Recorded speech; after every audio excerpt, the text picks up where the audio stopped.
Assalamualaikum warahmatullahi wabarakatuh. Selamat sore pemirsa. Selamat datang di channel ini. Pada kesempatan kali ini saya akan menyampaikan hasil polling atau jajak pendapat dari kira-kira seminggu yang lalu yang saya buat, yaitu tentang apa namanya, yang penting yang mana antara kualitas bibit dengan perawatan. Jadi ini untuk di kelapa sawit ya.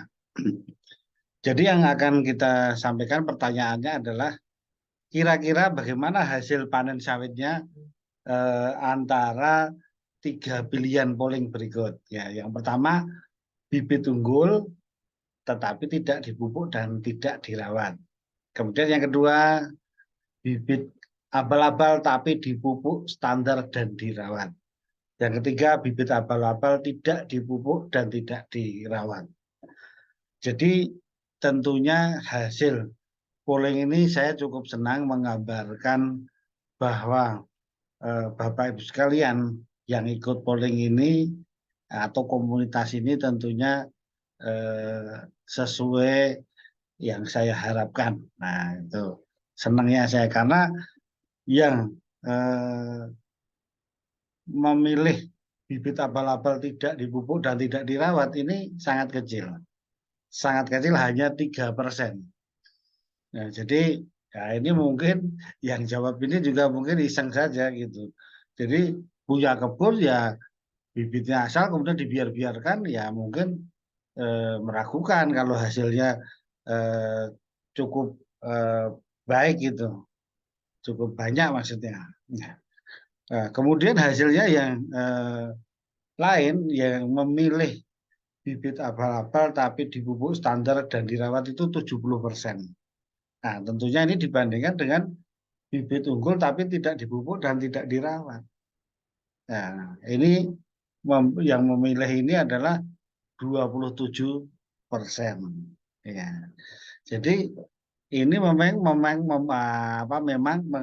membandingkannya harus sebenarnya head to head ya, apple to apple. Tetapi secara umum ini nampaknya benar gitu.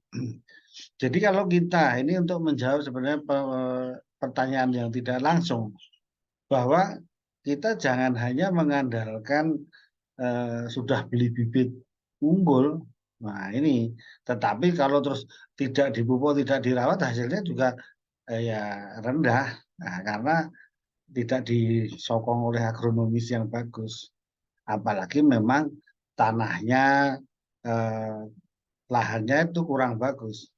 Nah, ini bisa tertolong kalau lahannya S1 misalnya, subur, ini ya itu masih bisa menolong hasilnya bagus. Tetapi secara umum ya jadi kurang maksimal hasilnya meskipun bibitnya unggul.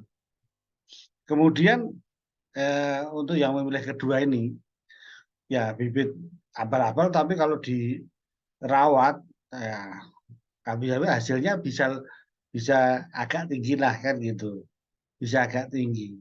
Karena juga tersuplai meskipun tentunya tidak setinggi kalau menggunakan bibit unggul. Jadi ini akan membantu apa namanya menjawab Bapak Ibu sekalian, kalau terlanjur bibitnya tidak unggul, ya kalau belum ada untuk mengganti, dirawat dulu yang bagus, hasilnya apa ya, lumayan lah daripada tidak ada hasilnya. Nah, ini yang memberikan gambaran dan tentunya yang paling ideal. Yang paling ideal adalah bibitnya unggul dan dirawat secara optimal, yaitu yang paling banyak adalah dipupuk dan dirawat. Nah, dirawat itu yang lain-lain, termasuk pengendalian hama, pengendalian gulmanya, pengelolaan pelepahnya, jumlah pelepah. Nah, ini yang ideal. Jadi ini mudah-mudahan polling ini akan memberikan kita gambaran bagaimana kondisi simulasi situasi jika bibitnya unggul tapi tidak dipupuk, tidak dirawat, hasilnya juga rendah. kan gitu. Nah, jika tanahnya kurang mendukung, kemudian bibit abal-abal dipupuk banyak semua, hasilnya juga tidak bisa tinggi sekali, meskipun agak membantu ya. Eh, jadi ini para netizen terima kasih sudah memberikan gambaran yang jelas bagaimana peran masing-masing dari komponen produksi kelapa sawit yang akan dipengaruhi oleh bibit yang unggul, dipupuk, dirawat, dan perawatan lainnya. Nah, nanti terakhir panen dan infrastruktur tentunya. Nah, jadi itulah hasil polling beberapa minggu yang lalu, mana hasil yang paling tinggi perbandingannya antara bibit unggul tapi tidak dipupuk dan tidak dirawat dibandingkan dengan bibit apel-apel tapi dipupuk dan dirawat maksimal. Demikian pemirsa, mudah-mudahan bisa bermanfaat bagi kita semua. Assalamualaikum warahmatullahi wabarakatuh.